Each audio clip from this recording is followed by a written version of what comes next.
ನಮ್ಮ ರೆಸಿಪೀಸ್ ನಿಮಗೆ ಇಷ್ಟವಾದಲ್ಲಿ ನಮ್ಮ ಚಾನೆಲ್ಗೆ ಸಬ್ಸ್ಕ್ರೈಬ್ ಮಾಡಿ ಮತ್ತು ಹೊಸ ವಿಡಿಯೋ ನೋಟಿಫಿಕೇಶನ್ಸ್ಗಾಗಿ ಬೆಲ್ ಐಕಾನ್ ಅನ್ನು ಒತ್ತಿರಿ.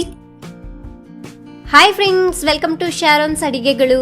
ಇವತ್ತಿನ ನಮ್ಮ ರೆಸಿಪೀಸ್ ನಲ್ಲಿ ಮೈಸೂರು ಬೋಂಡಾ ಯಾವ ರೀತಿ ಮಾಡೋದು ಅಂತ ನೋಡೋಣ.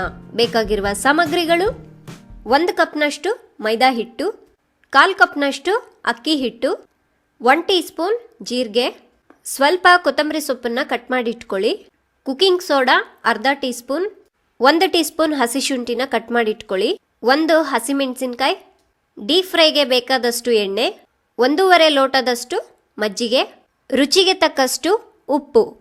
ಮೊದಲಿಗೆ ಒಂದು ಮಿಕ್ಸಿ ಜಾರ್ಗೆ ಹಸಿಮೆಣಸಿನಕಾಯಿ ಹಸಿ ಶುಂಠಿನ ಹಾಕಿಬಿಟ್ಟು ಗ್ರೈಂಡ್ ಮಾಡ್ಕೋಬೇಕು. ನೋಡಿ, ಈ ರೀತಿ ಗ್ರೈಂಡ್ ಮಾಡಿಕೊಂಡು ಸೈಡಿಗೆ ತೆಗೆದಿಟ್ಕೊಳ್ಳಿ. ಒಂದು ಬೌಲ್ನ ತಗೊಳ್ಳಿ. ಅದಕ್ಕೆ ಮೈದಾ ಹಿಟ್ಟು, ಅಕ್ಕಿ ಹಿಟ್ಟು, ಜೀರಿಗೆ, ಕುಕಿಂಗ್ ಸೋಡಾ, ಕೊತ್ತಂಬರಿ ಸೊಪ್ಪು, ಹಸಿಮೆಣಸಿನಕಾಯಿ ಶುಂಠಿ ಪೇಸ್ಟ್, ರುಚಿಗೆ ತಕ್ಕಷ್ಟು ಉಪ್ಪನ್ನ ಹಾಕಿಬಿಟ್ಟು ಚೆನ್ನಾಗಿ ಮಿಕ್ಸ್ ಮಾಡ್ಕೊಳ್ಳಿ. ಈ ರೀತಿ ಮಿಕ್ಸ್ ಮಾಡ್ಕೊಂಡಾದ್ಮೇಲೆ ಇದಕ್ಕೆ ಮಜ್ಜಿಗೆನ ಹಾಕ್ಕೊಳ್ಳೋಣ. ನೋಡಿ, ಈ ರೀತಿ ಸ್ವಲ್ಪ ಸ್ವಲ್ಪ ಹಾಕಿಬಿಟ್ಟು ಕಲಿಸ್ಕೊಳ್ಳಿ.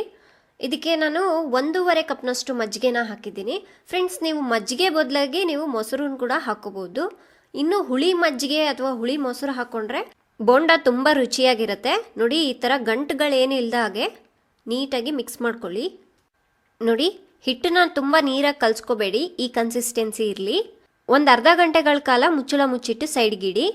ಈ ರೀತಿ ಅರ್ಧ ಗಂಟೆ ಇಡೋದ್ರಿಂದ ಬೋಂಡ ತುಂಬಾ ಸಾಫ್ಟ್ ಆಗಿರುತ್ತೆ. ಮತ್ತು ನಿಮಗೆ ಅರ್ಧ ಗಂಟೆ ಇಡ್ಲಿಕ್ಕಾಗಿಲ್ಲ ಅಂದರೆ ಒಂದು 10 ನಿಮಿಷ ಇಟ್ಕೊಂಡ್ರೂ ಸಾಕು. ಎಣ್ಣೆ ಕಾಯ್ಲಿಕ್ಕಿಡಿ. ಫ್ರೆಂಡ್ಸ್, ಫ್ಲ್ಯಾಟ್ ಇರೋವಂಥ ಪ್ಯಾನ್ನ ತಗೋಬೇಡಿ. ಈ ರೀತಿ ವೃತ್ತಾಕಾರದಲ್ಲಿರುವಂಥ ಕಡಾಯಿನ ತಗೊಳ್ಳಿ. ಬೋಂಡಾ ಶೇಪ್ ಚೆನ್ನಾಗಿ ಬರುತ್ತೆ. ಬೋಂಡಾ ಹಾಕ್ಲಿಕ್ಕಿಂತ ಮುಂಚೆ ಕೈನ ಈ ರೀತಿಯಾಗಿ ನೀರಲ್ಲಿ ಒದ್ದೆ ಮಾಡ್ಕೊಂಡು ಹಾಕಿ ಬೋಂಡಾ ಸುಲಭವಾಗಿ ಹಾಕ್ಲಿಕ್ಕೆ ಬರುತ್ತೆ.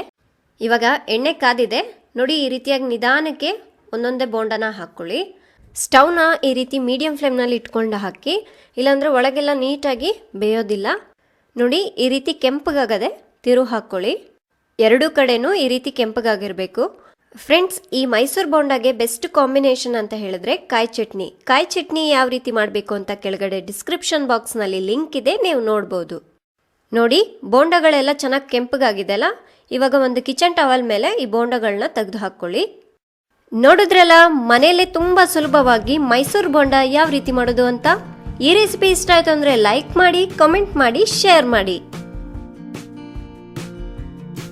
ನಮ್ಮ ರೆಸಿಪೀಸ್ ನಿಮಗೆ ಇಷ್ಟವಾದಲ್ಲಿ ನಮ್ಮ ಚಾನೆಲ್ಗೆ ಸಬ್ಸ್ಕ್ರೈಬ್ ಮಾಡಿ ಮತ್ತು ಹೊಸ ವಿಡಿಯೋ ನೋಟಿಫಿಕೇಶನ್ಸ್ಗಾಗಿ ಬೆಲ್ ಐಕಾನ್ ಅನ್ನು ಒತ್ತಿರಿ.